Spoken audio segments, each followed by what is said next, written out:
لباجار وانه دنگدر ایرو یکشمه ده ساعت هفته دا چون سر صندوقان و با دیارکرنا باجروان و اندام مجلسین باجر و باجروکان و مختاران دنگین خو بکارانین. نامزدین هفباجروانی وانه ین پارتیا وکیلی و دموکراسی گلان دم پارتی نسلیان شدال و عبدالله زیدان لباجروک ایپکیول وانه دنگین خو بکارانین.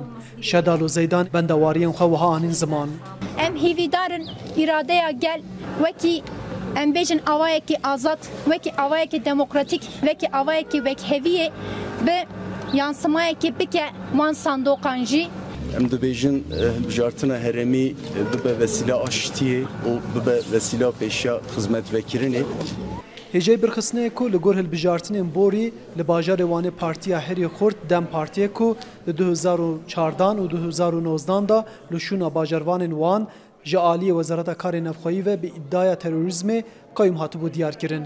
Dengderê ku bo mikrofona dengê Amerîka axifte gotin ku encam çi bibe bila bibe divê rêz bo îrada wan were girtin. مرو هک وادیه که اراده خو قربانیش نکردن اما اراده همه کش پارتی به فرما کرد گرم اراده خلقی چه بیتن گره او بیتن کش پارتی بلا دای کبتن اما قایم بلا ندای کبیتن. Namzed Partiya Dad û Pêşveberînê AKP yê Wanê Abdullahat Arvaz ku herî rêkîberê Xurtiyê Dem Partiyê ye li dibistana Kazım Karabekirê li bajarokê İpekyoluya Wanê dengê xwe bikar anîn got ku wî ji bo pêşeroja gelê Wanê dengê xwe bikar aniye û ji dengdêra jî xwast ku biçin ser sindoqan. Li gor hin serokên lijneyên sindoqan beşdarbûna dengdêran li gor hilbijartinên borî pir kêm e. Hilbijêr dibêjin ku metirsiya qayyuman li ser dengdêran di aliyê neyînî da tesîr kiriye.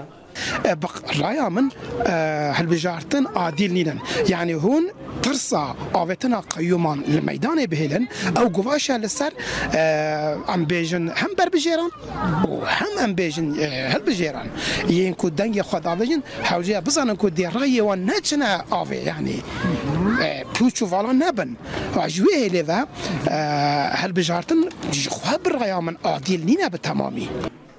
Dengdayên di saet 16 da bi dawî bû û dest bi hejmartina dengan hat kirin. Li gor encamên destpêkê yên Ajansa Anadolu'yê ku ev ajansa fermiya dewletê ye, Dem Partî li bajarê Wanê di bajarê mezin û piraniya bajarokên wê da di pêş de ye. Arif Aslan, Dengê Amerîka, Wan.